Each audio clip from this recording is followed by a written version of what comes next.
அன்பிற்கினிய செம்பொழி நம்பி டிவியின் இனிய நேயர்களே, உங்களுக்கு அன்பான வணக்கம். அருமைக்குரிய நேயர்களே, நான் 3 நாட்களா சவுக்க சங்கரை பற்றி, அவருடைய கோல்மால்களை பற்றி, அவருடைய பிளாக்மெயிலை பற்றி, இந்த மீடியாவை வச்சுக்கிட்டு அவர் வாங்குகின்ற கமிஷன்களை பற்றியெல்லாம் தெளிவாக உங்களிடம் கூறினேன். கோடி கோடியாக இன்றைக்கு அவர் தவறான செய்திகளை கொடுத்து சம்பாதித்துக் கொண்டிருக்கிறார். பணத்திற்காக என்ன வேண்டும் என்றாலும் செய்யலாமா? எடப்பாடி சொல்லுகிறார் என்று எடப்பாடி கிட்ட பணம் வாங்கிக்கிட்டு அனாவசியமா திமுக தலைவர்களையும்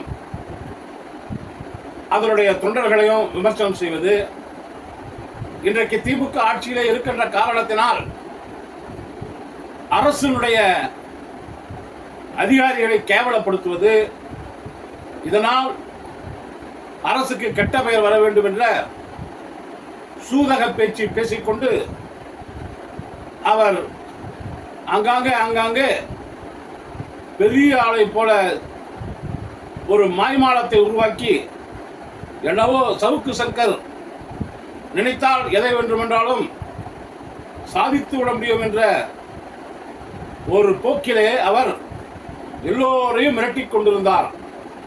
ஆனால் இன்றைக்கு அவர் நினைத்தது நடக்கவில்லை. வீரலட்சுமி கூட புகார் கொடுத்திருக்கிறார்.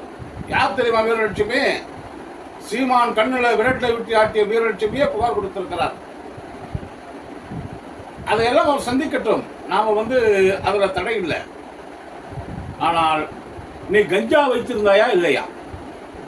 உன் கார்ல இருந்து 400 கிலோ கஞ்சாவை எடுத்ததாக சொல்லப்படுகிறது, அது உண்மையா இல்லையா? இன்றைக்கு உன்னுடைய வீட்டிலே சோதனை போட்டதாக தகவல் வருகிறது. சோர்ஸ் சொல்லுகிறது, உன் வீட்டில் சோதனை போட்டால் அது கஞ்சா இருந்திருக்கிறது. நீ என்ன கஞ்சா வைத்துக் கொண்டு கஞ்சா அடித்து விட்டு தான் அந்த சிவன் சொத்தை நீ அடித்துக் கொண்டுதான் எவ்வளவு பெரிய தவறெல்லாம் செய்து கொண்டிருக்கிறாயா? அடுத்தவர்களை கேவலமாக விமர்சிப்பது ஒரு கேவலமானவன் செய்கின்ற செயல். அந்த செயலை நீ செய்து கொண்டிருக்கிறாய். ஆனால் நீதான் கேவலப்படுவாய். உன்னை பற்றி பேசக்கூடாது என்று நான் இன்று நினைத்தேன். ஆனால் இன்று தேவையில்லாமல் மீண்டும் மீண்டும் உன்னை பேச வேண்டிய நிர்பந்தத்திற்கு நான் ஆளாகி கொண்டிருக்கிறேன். தப்பு. சவுக்கு சங்கர், நீ செய்வதெல்லாம் தப்பு. இதை போல் செய்யாதே, திருந்தி விடு. காசு பணம் என்னையா இன்னைக்கு பார்த்தா நாளைக்கு சம்பாதிக்கலாம். ஆனா அனாவசியமா அடுத்தவங்களை புண்படுத்தி, அடுத்தவங்களை கேவலப்படுத்தி, அவங்கள நம்ம நடுரோட்டில் நிறுத்தி தான் சம்பாதிக்கணும்னு அவசியம் இல்லை. கடவுள் நமக்கு உழைப்பால் கொடுப்பான். அதை விட ஏன் உழைக்க பயப்படுற? சும்மா காட்டியும் இந்த நாட்டில் இந்த மாதிரி எடாவுடம் பிடிச்சவனுக்கு வரத்துக்கு ஒரு 4 பேர் இருப்பான். அது போல் அதுக்கு ஒரு ஆஃபீஸு, அதுக்கு ஸ்டாஃபு, அதில் வச்சுக்கின்னு நீ ஏதோ ஒரு சீனை போட்டுக்கின்னு அடுத்தவங்களை கேவலமாக பேசிக்கின்னு கொள்ளை அடிக்கிற நினச்சா நடக்குமாப்பா? வேண்டாப்பா, இதெல்லாம் விட்டுடு. நல்லவனா வா, திருந்தி வா, அன்போடு கேட்டுக்கிறேன். திருந்தி வா, திருந்தி வா, திருந்தி வா. நீ பாஷா நினைக்கிற இன்னைக்கு எடப்பாடியுடைய பிரச்சனையே 2 கட்டணா இருக்கு. எடப்பாடி அதிமுகவுக்கு தொடர்ந்து தலைவராக இருப்பாரா என்பது மிகப்பெரிய சந்தேகமாக இருக்கிறது. உனக்கு கோடி கோடியா எடப்பாடி கொட்டி குவித்தார் என்பதனால் நீ திமுக விமர்சனம் பண்ற, இந்த அரசாங்கத்தை விமர்சனம் பண்ற. ஆனா இன்னைக்கு எடப்பாடிக்கே ஆப்பு சீவி விட்டாச்சு. செங்கோட்டையன் எந்த நேரத்திலையும் அதிமுகவை எப்போது உடைப்பார் என்று தெரியவில்லை.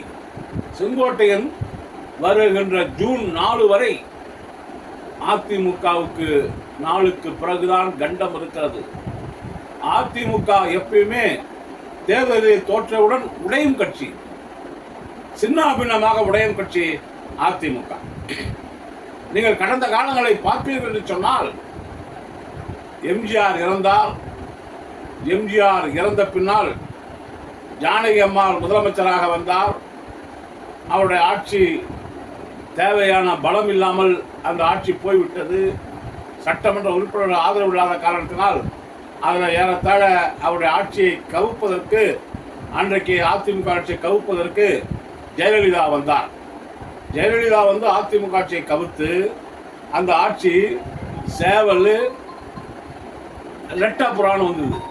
சேவல் ரெட்டப்புறம் ஆகி அதுக்கப்புறம் அந்த ஆட்சி போச்சு. அதுக்கப்புறமா திமுக ஆட்சிக்கு வந்தது. திமுக ஆட்சிக்கு வந்த பிறகு ஐயோ நம்ம ஆட்சி போச்சு அந்த வயிற்றுல அடிச்சுக்கிட்டு அந்த அம்மா விலகிட்டாங்க. ஜானகி அம்மா பாவம், அவங்களால தாக்கு பிடிக்க முடியல. இந்த ஜெயலலிதா அம்மா சுமார் ராட்சசி மாதிரி அது சுரண்டு பணியாற்றுது. அந்த அம்மாவுக்கு முடியல. எல்லா கட்சியும் இவங்ககிட்டயும் ஒப்படைச்சிட்டு, கட்சியுடைய நிர்வாகத்தையும் ஒப்படைச்சிட்டு, கட்சி தலைமை செயலகத்தையும் ஒப்படைச்சிட்டு இவங்க போயிட்டாங்க. இவங்க விளைக்கிறாங்க.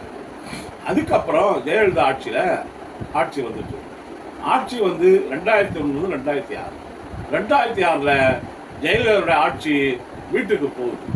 வீட்டுக்கு போன உடனே அந்த கட்சி மறுபடியும் உடையுது. அந்த கட்சி உடைஞ்ச பிறகுதான் பல கட்சிகள் அதிமுக உருவாகுது. ஜெயலலிதா எல்லா தொண்டர்களுக்கும் கடிதம் எழுதுறாங்க, நான் தவறு செய்யவில்லை என்று. சசிகலா வச்சுக்கிட்டு இந்த அம்மா பண்ணதை தொண்டர்கள் ஏற்றுக்கல. பெரிய பிரச்சனையாகி கட்சி உடையுது. உடைந்த பிறகு மறுபடியும் திமுக ஆட்சிக்கு வருது. திமுக ஆட்சிக்கு வந்த பின்னால் மறுபடியும் ஜெயலலிதா கூட சில சேரலாம். அதுக்கப்புறம் மறுபடியும் ஆட்சிக்கு வரும். இப்படி இவர்கள் ஆளுங்கட்சியாக இருந்தால்தான் இந்த கட்சி உருப்படியாக இருக்கும் என்பதற்கு பல உதாரணங்கள் இருக்கிறது. அதே போல ஜெயலலிதா இறந்து விட்டார். இறந்த பிறகு அந்த கட்சி 4 துண்டாக உடைந்து விட்டது. ஏதோ சாமர்த்தியமா கையில காலில் விழுந்து இந்த பழனிசாமி ஆட்சியை தக்க வச்சுக்கிறாரு. ஆட்சி இருக்கிறது என்ற காரணத்தினால் பழனிசாமி கூட பன்னீர்செல்வமும் சேர்ந்துக்கிட்டாரு, மற்றவங்களும் சேர்ந்துக்கிட்டு 4 ஆண்டு காலம் ஜெயலலிதாவுடைய 1 ஆண்டு ஆட்சிக்கு பிறகு 4 ஆண்டு காலம் சுகபோகமா அனுபவிச்சாங்க. என்னென்ன செய்ய முடியுமோ ஆட்சியை வச்சு அதெல்லாம் செய்து கொள்ளையடித்தார்கள். அதை தான் பழனிசாமி இன்னைக்கு சொன்னாரு, நான் ஆட்சியில் இருக்கின்ற பொழுது 4 ஆண்டு காலம் உங்களுக்கெல்லாம் என்ன வேண்டுமோ செய்து கொள்ளுங்கள் என்று நான் எல்லாவற்றையும் செய்து கொடுத்தேன். நீங்கள் எல்லாம் வளமாக இருக்கிறீர்கள். ஆனால் தேர்தல் எப்பொழுது எம்பி தேர்தல் வருகின்ற பொழுது நீங்கள் சம்பாதித்த பணத்தை நீங்கள் செலவு செய்யவில்லை என்றாலும் நீங்கள் கட்சி கொடுத்த காசை கூட செலவு செய்யவில்லை, அதையெல்லாம் என்று நம்முடைய பழனிசாமி சொன்னார். அப்படி என்றால் இந்த கட்சியை பற்றி நீங்கள் என்ன நினைக்கிறீர்கள்? அதை தான் பழனிசாமி அவர் தேர்தலுக்கு பிறகு போட்ட அதிமுக நிர்வாகிகள் கூட்டத்திலே, மாவட்ட செயலாளர் கூட்டத்தில் சொன்னார். அதை ஒருவர் எழுந்திருத்து நீங்கள் என்ன எப்படி சொல்லுவீர்கள் என்று சொன்னார். நீங்கள் உட்காருங்கள், நான் எப்படி இருக்கின்ற குறிப்புகள் எல்லாம் என்னிடம் இருக்கிறது, அதை நான் சொன்னால் நீங்கள் எல்லாம் வருத்தப்படுவீர்கள், வேண்டாம் உட்காருங்கள், கட்சிக்கு விசுவாசமாக வேலை செய்யுங்கள் என்று பழனிசாமி சொல்லுகிறார் என்றால் அந்த கட்சியிலே இருப்பவருடைய விசுவாசம் எந்த அளவிற்கு இருக்கிறது, அந்த கட்சி உருப்படுமா என்பதை நேயர்களாகிய நீங்கள் தான் சொல்ல வேண்டும். ஆனால் எப்படியெல்லாம் அவர்கள் ஆட்சி இல்லை என்று சொன்னால், வெற்றி பெறவில்லை என்று சொன்னால் சுக்கு நூறாக விழுந்து விடுகிற கட்சி அதிமுக. அந்த அதிமுக கண்டிப்பாக இந்த தேர்தலிலே, நாடாளுமன்ற தேர்தலிலே, 2024 நடைபெற்ற நாடாளுமன்ற தேர்தலிலே நிச்சயமாக தோற்கும். அனைத்து தொகுதியிலும் தோற்கும். டெபாசிட் கூட சில தொகுதியிலே காலியாகும். அந்த காலியாகின்ற டெபாசிட்டை அப்படி அசிங்கப்படுகின்ற கட்சி நிச்சயமாக மீண்டும் சுக்கு நூறாக உடைய காத்து கொண்டிருக்கிறது அதிமுக. செங்கோட்டையன் அவர்கள் பிடித்து விட்டார். இன்றைக்கு அதிமுகவுடைய பன்னீர்செல்வத்தை, அதிமுகவுடைய பழனிசாமியை முடிந்துவிட்டது. பழனிசாமி கதை, பன்னீர் கதை முடிந்துவிட்டது என்பதை நேராக நீங்கள் புரிந்து கொள்ள வேண்டும்.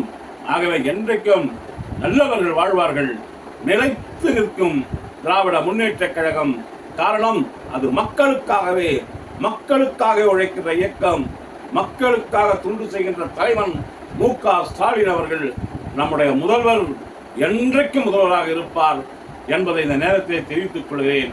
அருமைக்குரிய நேயர்களே, மறந்து விடாமல் இதை போன்ற நல்ல நல்ல பதிவுகள் உங்களுக்கு வந்து சேர்வதற்கு செம்மொழி நம்பி டிவியை சப்ஸ்கிரைப் செய்யும்படி அன்போடு கேட்டுக்கொள்கிறேன். நன்றி, வணக்கம்.